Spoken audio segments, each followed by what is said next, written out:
Hi everyone, and welcome to Dentist's Coffee Time. Today we're diving deep into the hidden science behind what makes a smile truly perfect. So, have you ever really stopped to wonder what makes a smile just captivating? You see someone with a great smile and it literally lights up their whole face. It feels like magic, right? Well, what if I told you it's not magic at all? There's actually a fascinating science behind it all, a set of principles that our brains are hardwired to see as beautiful. And that's exactly what we're going to get into today. I want you to think about this less like dentistry and more like architecture. Seriously, we're going to deconstruct the perfect smile using an architectural blueprint. We'll break down the 10 core principles, the commandments of smile design, if you will, starting from the very foundation and building our way up, brick by brick, to a true masterpiece. So here's our game plan. First up, we're going to meet the protagonists of the smile. Then, we'll dive into mastering the architecture of it all, and finally, we'll talk about framing the masterpiece. Ready? Let's jump in. All right, Section 1, the smile's protagonists. Look, everything, and I mean everything, in smile design starts and ends with those two teeth right in the middle, the central incisors. They are the absolute foundation. They're the main characters of our entire story. You know, Dr. Andre Wilson Machado absolutely nailed it when he called them the true protagonists of the smile. Think about it. Their size, their shape, their position, it dictates the entire aesthetic flow of everything else. Here's the deal. If you get these two teeth right, you are way more than halfway there. But if you get them wrong, well, nothing else you do can ever fully bring back that smile's harmony. It's that crucial. Okay, so the very first rule in getting them right is mastering what we call the smile arc. Honestly, this might be the single most critical piece of the whole puzzle. It's actually a really simple idea. It's all about the relationship between the edges of your upper teeth and the curve of your lower lip when you smile. When they're in sync, when they're parallel, you get this absolutely beautiful, harmonious, flowing line. And you can see the difference so clearly here. On the left, that's the ideal, a convex arc. See how the teeth just gently hug the line of the lower lip? Our brains are wired to see that as attractive and, really importantly, youthful. And why youthful? Well, it's because over time, wear and tear tends to flatten our teeth, which erases that beautiful curve. Now look at the right. That's a reverse arc. Oof. This is considered one of the most unaesthetic things a smile can have, because it's literally fighting the natural curve of the lip. It just looks off, and it can really make a smile look older. And what's really cool is that we can actually put a number on this perfect curve. It's called the incisal step. It's just a little height difference between the central incisor and the lateral incisor right next to it. And this is where it gets super interesting. It's different for men and women. For female smiles, you typically want a more pronounced step, about 1 to 1.5 millimeters, which creates a softer, more rounded look. For male smiles, though, it's a bit more subtle, maybe 0.5 millimeter to 1 millimeter, which gives a flatter, stronger appearance. Okay, so we've got the vertical position locked in with the smile arc. Now it's time for commandment number 2, mastering the proportions. We need to get the actual shape of our main characters just right. And the magic formula here is all about the width to height ratio. There's this sweet spot. The most beautiful central incisors have a width that's somewhere between 75 and 85% of their height. That's the range that gives you a perfectly balanced, natural-looking rectangle. Not too skinny, not too square. Just right. And you can really see the difference it makes.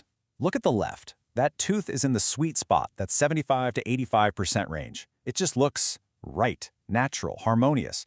But on the right, the ratio is over 85%, and suddenly the tooth looks too wide, kind of square. This is actually a super common aesthetic issue we deal with. The teeth just lose their elegance and can make the whole smile feel kind of bulky. Fixing this ratio, it's a huge part of what we do in cosmetic dentistry. Now, you can't talk about proportion without talking about its partner in crime, symmetry. And here's a really critical rule to remember. The closer you get to the midline of the face, the more our eyes absolutely demand perfection. It's crazy, but studies show that even a tiny, tiny 0.5 millimeter difference between the two central incisors can be spotted by pretty much anyone. They just have to be perfect mirror images of each other, period. All right, so our central incisors are looking perfect. But what about the teeth right next to them? How do they all fit together?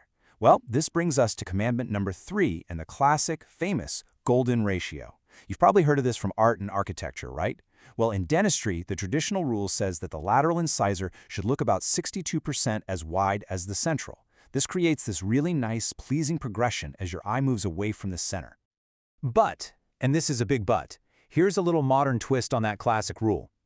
While 62% is a great starting point, recent studies show that people now actually find slightly wider laterals, closer to 70%, even more attractive. So the big takeaway for us is to avoid making those peg laterals that look too small or narrow. It seems like a fuller, more present look is what's considered beautiful today.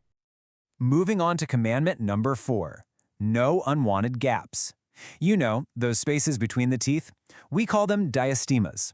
And yeah, a few celebrities have totally rocked a midline gap and made it their signature look, but from a purely architectural, aesthetic point of view, the ideal is for all the teeth to touch. But what's really interesting is how our brains see these gaps.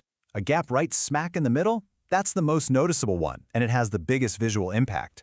And of course, the bigger the gap, the more our eyes are drawn to it. But a tiny little half-millimeter gap way off to the side, most people would never even notice it. Still, for that picture-perfect smile, the rule is pretty straightforward. We want to close all the gaps. All right, so we've got our main characters, the teeth, all sorted out. Let's move on to Section 2, Mastering the Architecture. Now, we're zooming out a little to look at that absolutely critical relationship between the white aesthetics, the teeth, and the pink aesthetics, the gums.